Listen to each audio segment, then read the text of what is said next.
सुनाने आए थे? देवेंद्र सिखाने आए सहरावत थे? के आरोपों पर क्या कहते हैं?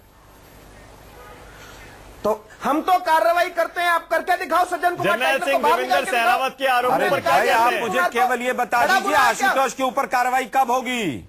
महात्मा गांधी को घसीट लिया उन्होंने, कब होगी उनसे कार्रवाई? जवाब लिया जाएगा। वो उनका निजी विचार था, उस पर पार्टी वो सहमत नहीं है। पार्टी के प्रवक्ता हैं, वो निजी अच्छा, विचार ठीक है, था। एक सेकंड। केजरीवाल की मौन सहमति है। अच्छा, एक सेकंड। शब्द केजरीवाल के, मुखौटा आशुतोष का है। अच्छा, एक सेकंड, मैं एक चीज और नहीं समझ पा रहा हूं। विजेंद्र जी जरा बताइएगा मुझे, इस सवाल इसको इस तरह भी देखा जा सकता है विजेंद्र जी जी कि क्या वाकई आम आदमी पार्टी को लग रहा है कि पंजाब की जमीन पैरों के नीचे से खिसक रही है और इसीलिए अरविंद केजरीवाल वहां जा रहे हैं डूबते जहाज को बचाने के लिए? देखिए, मैं समझता हूं कि नहीं, मैं अभी अतिशोक्ति होगा कुछ भी कहना। किसी पार्टी को आप इतना चढ़ा दें फिर गिरा दें, मैं इसमें हक में नहीं हूं। जनता को अपना फैसला करने दीजिए। हाँ। लेकिन इतना जरूर है कि अब जिस तरह से देवेंद्र सहरावत ने ये बताया है कि इनके नाम लेकर एक विधायक ने और सीनियर व्यक्ति ने, पार्टी के फाउंडर मेंबर ने नाम लिए हैं। संजय सिंह का नाम लिया है, दुर्गेश पाठक का नाम लिया है, दलीप पांडे का नाम लिया और उनको शारीरिक शोषण से जोड़ा है टिकटों के केस, यानी कि टिकट बांटने में शारीरिक शोषण हो रहा है महिलाओं का। और अभी इनके एक मंत्री शारीरिक शोषण में जेल में गए हैं। उन्होंने कहा तो कि ये ऐसी सेक्स बातें और होती हैं, एक जाके इनकी देखो। कार्यकर्ता उन्होंने स्पष्ट कहा है, टोनी जनरल मिश्रा सिंह ने जी, आपने आत्महत्या शायद की कुछ सेक्स सुनने में स्कैंडल फर्क किया। तो पूरा ये स्पष्ट सेक्स कहा है स्कैंडल उन्होंने। पार्टी है, ये आम आदमी पार्टी नहीं रही। अब ये सेक्स मैंने स्कैंडल दो पार्टी बातें है। कही हैं। तो जो ये बात जो उन्होंने कुछ कही चल रहा है वो जो है ये- पार्टी में उन्होंने कहा कि ये इनकी तीन चल नाम रही है। लेना ध्यान से और पढ़िए, ध्यान वो से। जनरल उसके सिंह बाद है, उसके बाद सेक्स जनरल वाली सिंह बात जी कर उत्तर रहे हैं, दीजिए। दूसरी बात उन्होंने कर रहे हैं, स्पष्ट कहा है, एक बार इनको जोड़ के ना देखा। उन्होंने पंजाब नाम के लिए ये बहुत स्पष्ट बड़ी कहा घटना है। अरे सभा के पैसे ये इकट्ठे सेक्स होते हैं, के 5 लाख दौरान रुपए सभा के पैसे उड़ महिलाओं उड़ का जाते हैं आप शोषण लोग। कर रही है और उसमें तड़का लगाया है आशुतोष ने। आशुतोष ने अपने ब्लॉग से आम आदमी पार्टी की सोच दर्शाई है कि हम तो सेक्स स्कैंडल करेंगे और कर रहे हैं, महिलाओं का शोषण होना चाहिए। नहीं, वो सोच आशुतोष की अच्छा, एक सेकंड, बड़ा दिलचस्प आंकड़ा है। विजेंद्र की तरफ देखिएगा, टाइम मेरे पास खत्म हो रहा है। बहुत ही दिलचस्प आंकड़ा दिखा रहा हूं। जनरल सिंह, रुकिए एक सेकंड बस, मेरे पास टाइम खत्म हो रहा है। दिलचस्प आंकड़ा है आपकी टीवी स्क्रीन पर। एसएमएस के जरिए जो हमारा ओपिनियन पोल होता है उस पर हमें क्या जवाब मिला है? क्या दिल्ली छोड़कर पंजाब के सीएम उम्मीदवार होंगे अरविंद केजरीवाल? 72% लोग कह रहे हैं हाँ। 72% लोग अरविंद केजरीवाल ने जो आज कहा उसका मतलब यही निकाल रहे हैं कि पंजाब में सीएम कैंडिडेट होने वाले हैं अरविंद केजरीवाल। 28% लोग कह रहे हैं नहीं। अब होते हैं नहीं, ये आम राजकुमारी आदमी पार्टी अभी जवाब नहीं दे रही है। दिल्ली की जनता के बीच में लेकिन राजकुमारी करानी चाहिए। धीरे धीरे चुनाव आते आते साफ हो जाएगा। लेकिन फिलहाल इतना तो साफ है कि पंजाब में और दिल्ली में जो एक एक करके झटके लग रहे हैं, उसी वजह से अरविंद केजरीवाल को अब पंजाब का रुख करना पड़ रहा है। बहुत बहुत शुक्रिया आपका सबसे बड़ा सवाल में आने के लिए जर्नैल सिंह, विजेंद्र गुप्ता और आलोक शर्मा, बहुत बहुत शुक्रिया। एक छोटा सा ब्रेक यहां पर लेंगे, दिलचस्प रहेगा लेकिन ये देखना, क्योंकि अरविंद केजरीवाल ने खुद पंजाब में, जैसा हमने आपको सुनवाया भी, ये कहा कि मैं जाऊंगा भारत, लौटने के बाद 3 दिन के लिए पंजाब जाऊंगा, उसके बाद मुझे एक ऑपरेशन करवाना है, 10 दिन आराम करूंगा और उसके बाद फिर पंजाब जाकर फिर वहीं डटूंगा, यानी वहां की बागडोर अपने हाथ में संभालूंगा। क्या वाकई पंजाब में सीएम कैंडिडेट बनने वाले हैं अरविंद केजरीवाल? दिलचस्प रहेगा देखना।